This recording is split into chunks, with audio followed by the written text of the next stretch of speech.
Okay, today we're going to unbox the 3DR Solo. This is a stone cold unboxing. I did not open the box and peep in here at all. I have no idea what this thing looks like in here. It might be all beat up for all I know, but we'll try it out. The only thing I do know is that I can see is the security tape is popping off. And it feels old. You know how tape is when you put a piece of tape on something and after a couple of years it starts turning yellow and getting real fragile?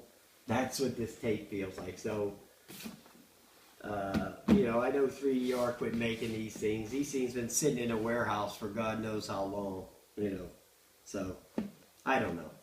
We'll check it out. We shall see.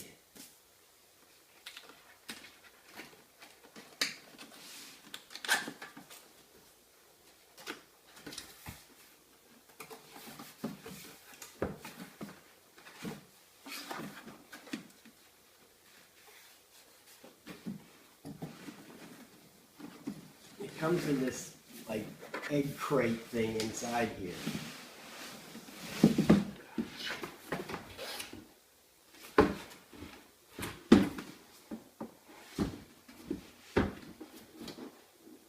Now let's set this on the floor.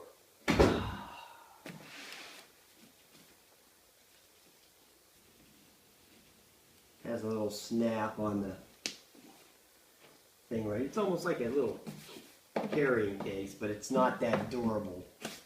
It feels like an egg crate. Paper.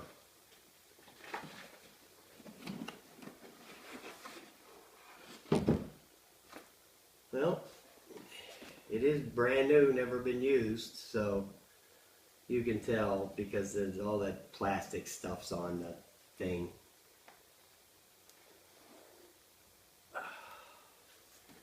It's quite large and quite heavy. It does come with that little camera mount there. And I'll probably just use this one. I don't think I'll be buying the gimbal. I'll just use this thing. I mean, I got other quads I can use it for that, so I'm not worried about that too much. It's very big. It's bigger than I imagined it to be. I didn't imagine it was going to be this big. Okay, let's see what else is in here. Here's the quad.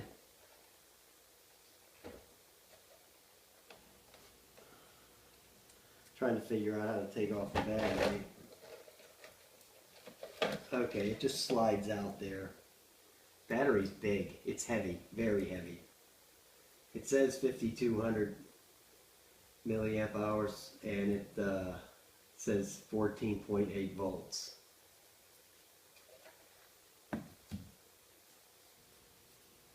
Oh, it has this little protective pad in here. So whenever they shipped it, the battery would not engage in the pins. It was like a pin blocker they put there, which is pretty clever. So the damn thing wouldn't be plugged in and explode. So that's it as far as that goes. Well, let's see what other jewels are in here. There's some packing. Here is the transmitter. You have to do an update on it. Transmitter is very nice.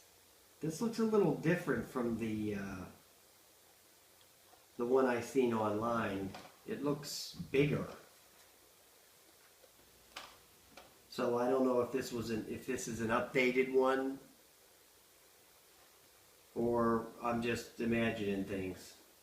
But it just looks bigger than the one I remember seeing. I'll have to go home and watch a YouTube video to see what the deal is with that.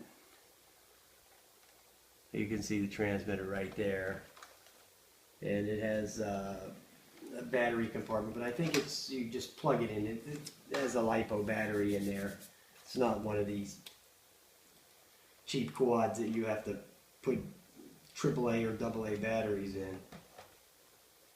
Yeah, this controller does not look like the same one that I remember seeing. It looks totally different on the top. It has this little wing switch right here, and it has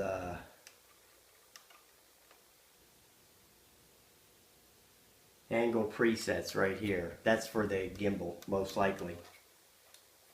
So that's that. And here's a box here that says getting started. We'll crack that open real quick.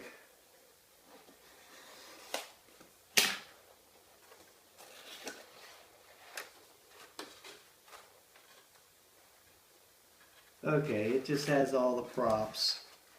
There's 2 sets of props in there, and has the charger and this little setup guide, this little quick start guide. But that's basically everything that's in here. 2 sets of props, the quick start guide, and the charger for the transmitter. That's what's in this box.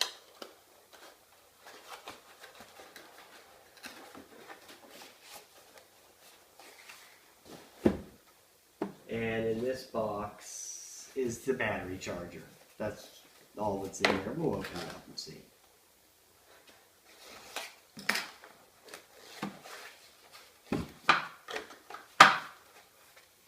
That's it. That's all that's in here. Just the battery charger. It's pretty big. Let you get a looky at it right there.